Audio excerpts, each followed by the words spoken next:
माधवपुर गांव के पास एक पुराना रेलवे स्टेशन है जो पिछले 70 बरसों से बंद पड़ा है।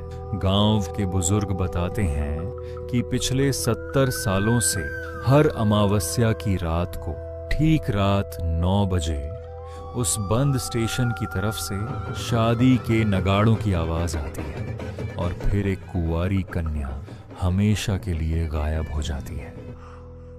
अरे सुरेश काका, आज वो काली अमावस्या की रात फिर से आ गई। वो भूतिया बारात आज फिर से हमारे गांव में आएगी। हाँ बेटा, ये अशुभ रात आज फिर से लौट आई है। अब पता नहीं किसकी बेटी या किसकी बहन इस गांव से आज हमेशा के लिए विदा हो जाएगी। आज वही काली अमावस्या की रात फिर से लौट आई थी। गांव भर में एक अजीब सी सनसनी फैली हुई थी।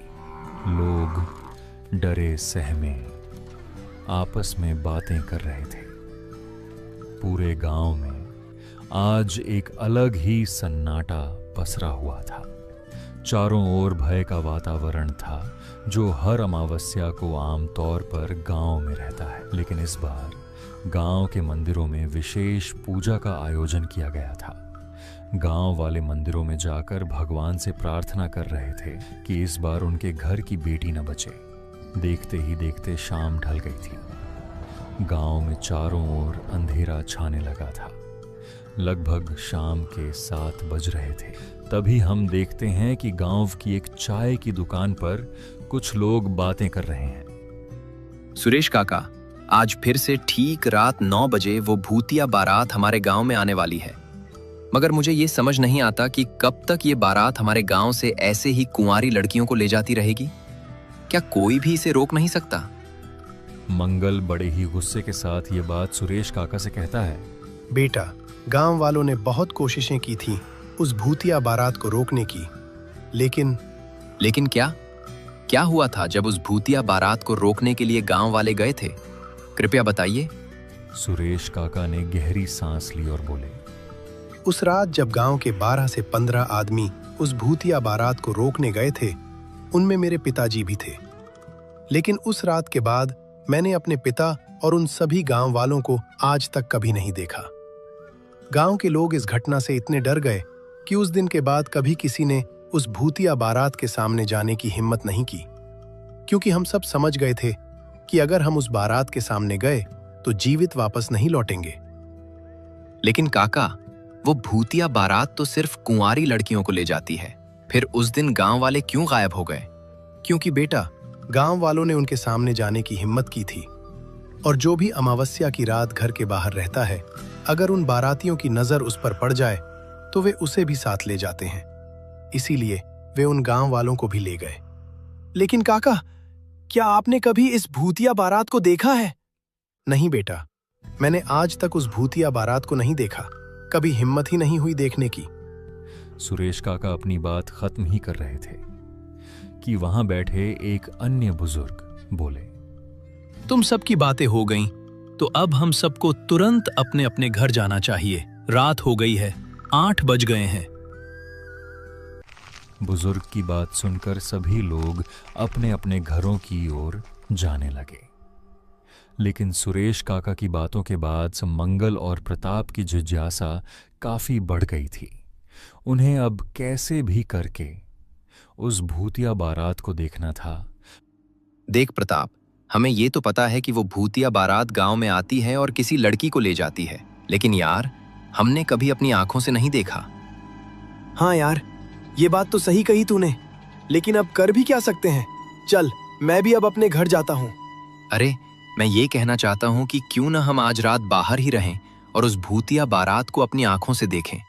हमें पता भी चल जाएगा कि वो भूतिया बारात दिखती कैसी है। अरे मंगल, तू पागल हो गया है क्या? पता नहीं तुझे सुरेश काका ने क्या बोला था। अगर उस भूतिया बारात ने तुझे देख लिया तो तुझे भी ले जाएगी, और मुझे कोई मरने का शौक नहीं है अभी। अरे प्रताप, मुझे भी पता है ये सब, लेकिन हम उनके सामने तो नहीं जाएंगे, बल्कि हम उन्हें छुप कर देखेंगे। उन्हें पता भी नहीं चलेगा कि हम उन्हें देख रहे थे। अब समझ आया? लेकिन यार, कहीं उस भूतिया बारात ने हमें देख लिया तो? नहीं भाई, मत कर ये सब। और तूने सुना नहीं था सुरेश काका ने क्या बोला था? भूल कर भी घर के बाहर नहीं रहना। अरे प्रताप, चल ना यार, इतना भी क्या डरना। हम कहीं छिपकर उस बारात को देखेंगे। वो हमें देख ही नहीं पाएगी। तू बस चुपचाप मेरे साथ चल। प्रताप भी मंगल की बातों में आ जाता है और दोनों निकल पड़ते हैं उस भूतिया बारात को देखने। वे दोनों एक पेड़ के पीछे जाकर छिप जाते हैं और उस भूतिया बारात के आने का इंतजार करने लगते हैं। राजू की बहन प्रिया कई सालों बाद गांव आई थी।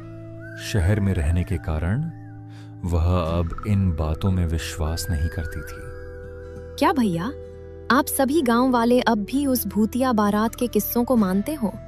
अब मैं बड़ी हो गई हूँ भैया, अब मैं इन भूतिया बातों पर यकीन नहीं करती और आप भी इस अंधविश्वास से बाहर निकलो। अरे छोटी, ये कोई अंधविश्वास नहीं है। अब भी वो भूतिया बारात हमारे गांव में आती है और मैंने तुझे कितनी बार समझाया था कि जब अमावस्या की रात आने वाली हो तो गांव में मत आना, लेकिन तू फिर भी चली आई। अरे भैया, क्यों इतना डर रहे हो? कुछ नहीं होगा आज रात, आप सब आराम से सो जाओ।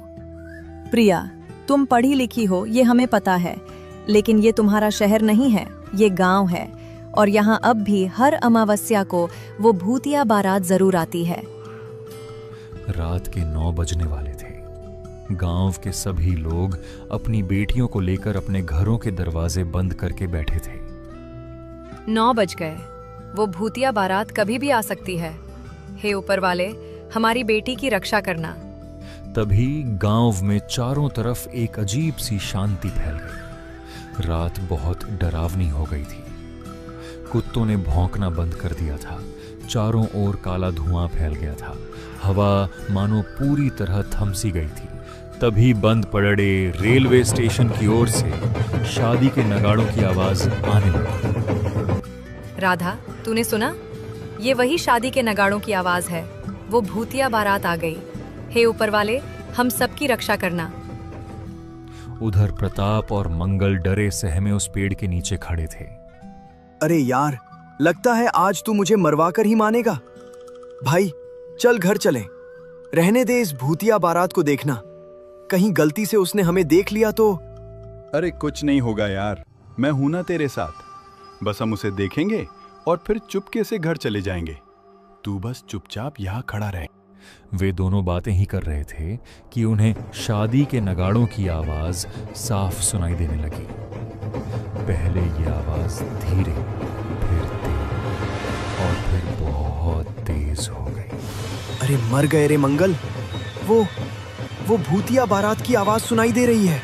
लगता है वो स्टेशन से निकल आई है और गांव की ओर बढ़ रही है। तभी सफेद धुएं के साथ एक भूतिया बारात निकलकर गांव की ओर बढ़ने लगी। उस बारात में किसी का शरीर जला हुआ था तो किसी का मुंह विकृत था। सबकी आंखें खून से भरी हुई थी। कोई नाच रहा था तो कोई नगाड़े बजा रहा था। इस तरह वह बारात धीरे धीरे गांव की ओर बढ़ती जा रही थी।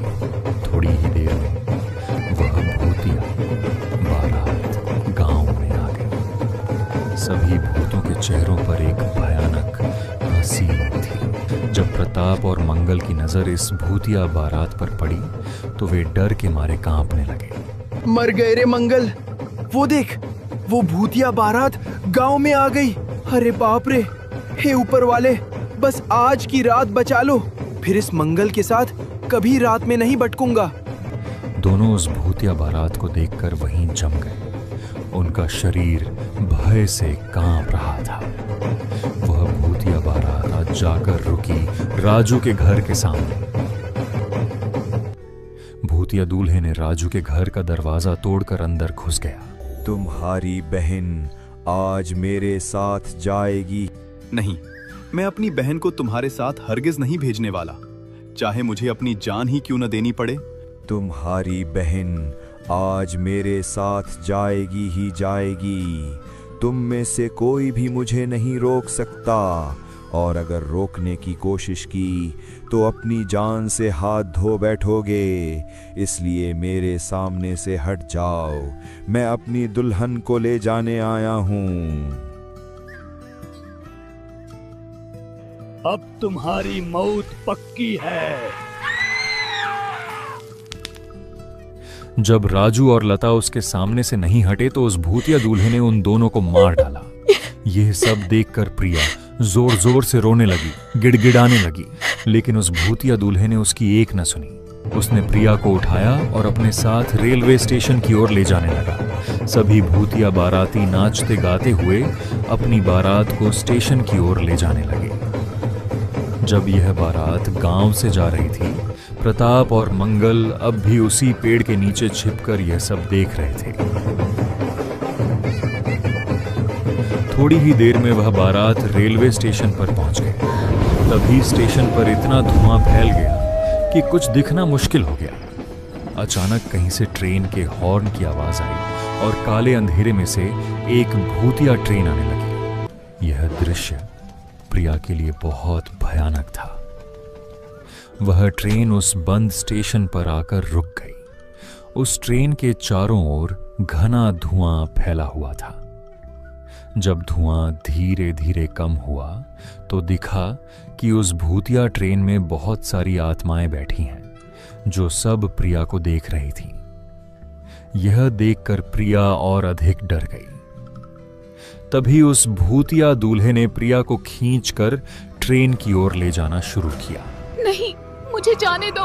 उसे ट्रेन में बैठाते ही वह ट्रेन तेजी से चलने लगी और थोड़ी ही देर में धुआं बनकर गायब हो गई। अगली सुबह गांव वालों को पता चला कि राजू और उसकी पत्नी मारे गए हैं और प्रिया गायब है। गांव में मातम छा गया। मंगल और प्रताप उस रात की घटना को कभी भूल नहीं पाए। उन्होंने उस दिन के बाद कभी भी रात में घर से बाहर निकलने की हिम्मत नहीं की। आज भी हर अमावस्या की रात को माधवपुर गांव के पास उस बंद रेलवे स्टेशन से शादी के नगाड़ों की आवाज आती है और एक कुंवारी कन्या